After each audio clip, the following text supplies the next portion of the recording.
Yine Faystar Bu katımın yüreğindeki sözler bilen her tapar mana bolan ülken, her tapar bollum men günahkar. Emma bil senden geçmeyen doğru içgay yıkılım bir taraftan. Men düşünyen hava etrafı düşünyen, yadında mı diyerdin söyleyen, yine diyayda seni söyleyen.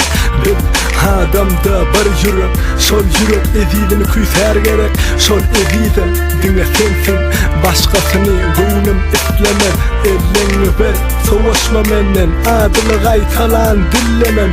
Helişini küyse ya seni boy giysinler rahatın katımın yüreği. Duy meni, bu gözlem sen gülküyün zareti. Daşındaki gepleri dinleme, ödüne çekmeni, yüreğine kestele. Sözlerimi kalbine yaz, katımlaçın hiç ayrılmaz. Boy deysinler neme deyseler, hiç kim bizi ayırıp bilmez.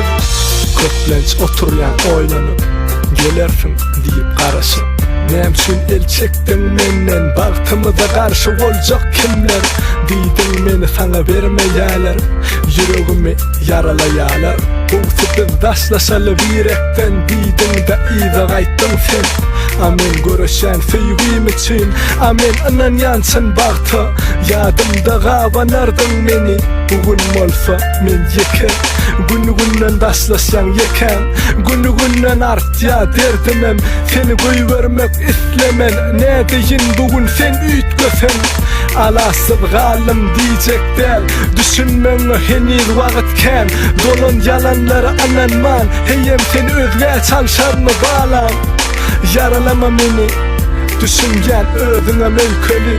Bırak İslam saklayadı yanına, hovlukmastım beni. Duy meni, bu gözlem sen gülküyün zareti. Daşındaki gepleri dinleme, ödüne çekmeni, yüreğine kestele. Sözlerimi kalbine yaz, katımlaçın hiç ayrılmaz. Boy deysinler neme deyseler, hiç kim bizi ayırıp bilmez.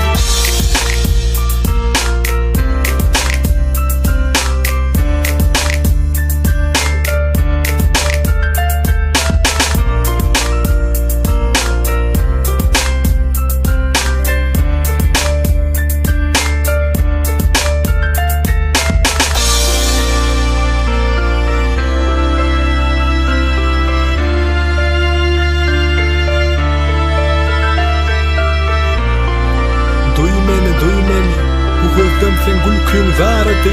Daşındaki gepleri dinleme, ödüme çekmeni, yüreğime kestele. Sözlerimi kalbine yaz, katımlaçın hiç ayrılmaz. Oy deysinler neme deyseler, hiç kim bizi ayırıp bilmez.